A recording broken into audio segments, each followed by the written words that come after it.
Salam marketing dan kewirausahaan. Ketemu lagi kita di video hari ini, yaitu tentang serikat kerja. Oke, serikat kerja ini merupakan salah satu persyaratan dan diatur di dalam Undang-Undang tahun 2013 tentang Ketenagakerjaan. Oke, serikat kerja ini pada intinya adalah berusaha untuk meningkatkan atau menyamakan bargaining power dari para pekerja atau dari para buruh. Jadi eh, para pekerja ya dengan para pengusaha itu kan mereka tidak memiliki posisi yang sama gitu. Si buruh pasti posisinya di bawah. Jadi bargaining power itu maksudnya daya tawar menawar. Jadi dalam pemenuhan hak si buruh itu buruh posisinya di sini sementara pengusaha posisinya di sini gitu. Jadi buruh ini harus mengikuti apa yang dimaui atau apa yang dikehendaki oleh si pengusaha. Nah, dengan mereka bersatu, si buruh ini dia bikin serikat kerja atau bikin kelompok gitu ya, maka dengan bersama-sama mereka bisa memiliki daya tawar-menawar yang minimal sama lah dengan si pengusaha. Kenapa harus seperti itu? Karena antara pengusaha dengan eh, buruh mereka memiliki tujuan yang berbeda. Dari sisi si pengusaha itu tujuannya dalam berbisnis adalah ya laba, di mereka mencari laba sebanyak-banyaknya. Nah, dalam mencari laba ini ya kalau pengusahanya jujur atau pengusahanya bagus gitu. Tapi kalau pengusahanya menghalalkan segala cara sehingga merugikan para tenaga kerja, itu kan merupakan sesuatu hal yang tidak baik gitu ya.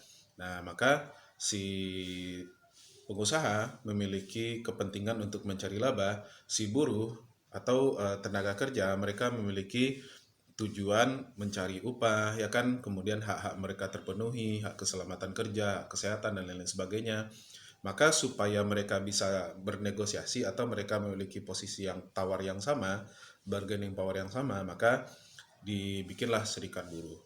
Nah, dalam serikat buruh ini kalau mereka bersatu, serikat buruh. Jadi serikat pekerja itu isinya adalah para pekerja ya. Jadi pekerja, maka terciptalah serikat kerja atau serikat buruh.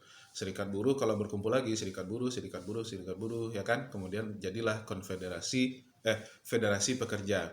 Konfederasi pekerja ini gabungan lagi dari federasi kerja. Oke, apa saja manfaat yang didapatkan oleh para tenaga kerja kalau mereka bergabung dalam serikat kerja? Jadi yang pertama pastinya mereka bisa membela hak-haknya dengan memasuki serikat kerja. Kita sering sekali melihat contoh serikat kerja ini dia memperjuangkan hak-hak para tenaga kerja. Kepentingan tenaga kerja itu seperti upah yang layak misalnya, kemudian eh, apa namanya eh, kondisi kerja yang baik seperti yang pernah kita bahas pada video sebelumnya, kemudian juga hak kesehatan ya kan, dan lain-lain sebagainya.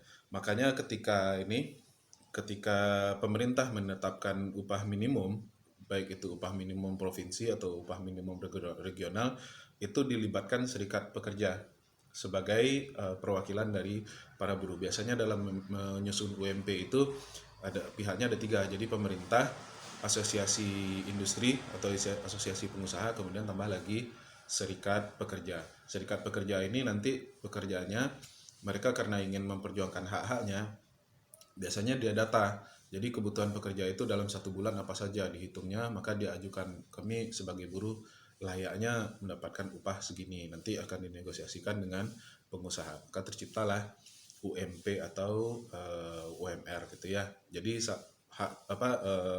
manfaat pertama dari serikat pekerja ini adalah memperjuangkan hak.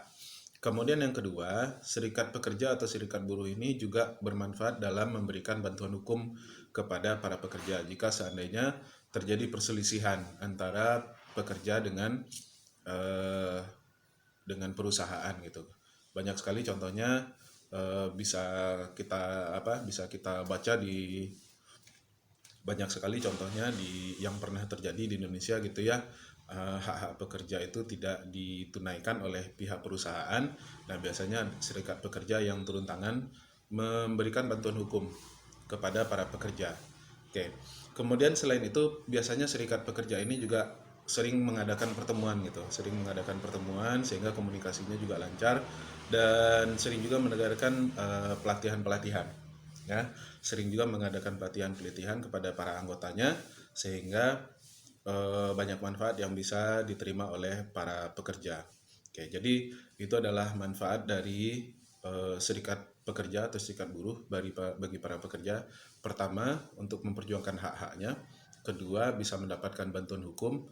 Dan yang ketiga, bisa mendapatkan pelatihan, ya kan, dan lain-lain sebagainya. Oke, kemudian apa saja hak-hak dari pekerja itu? Hak pekerja itu yang pertama adalah hak ekonomi. Ini yang biasanya paling keras diperjuangkan oleh para serikat pekerja ini atau serikat kerja ini. Jadi hak ekonomi itu seperti misalnya upah atau gaji atau pendapatan dan lain sebagainya. Misalnya ketika Gojek misalnya pada tahun lalu, Gojek ini sempat mengubah kebijakan tentang pengupahan kepada mitranya.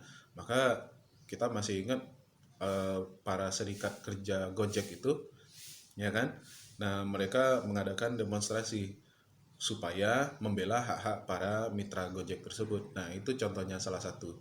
Nah, atau misalnya di ini pekerja yang dipecat tanpa alasan atau tanpa alasan yang jelas gitu ya, kemudian dibela oleh para serikat buruh, ya, atau serikat pekerja. Nah, itu hak pertama. Jadi pekerja itu pasti harus mendapatkan hak ekonomi. Hak ekonomi itu berupa ya upah, gaji, dan lain-lain sebagainya.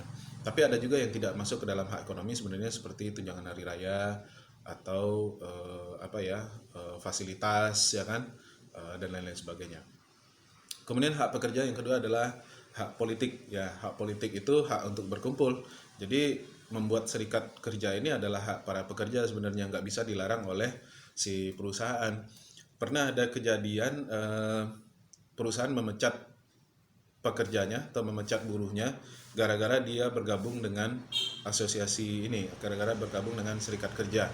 Akibatnya perusahaannya diberikan sanksi oleh pemerintah karena itu adalah hak dari si pekerja.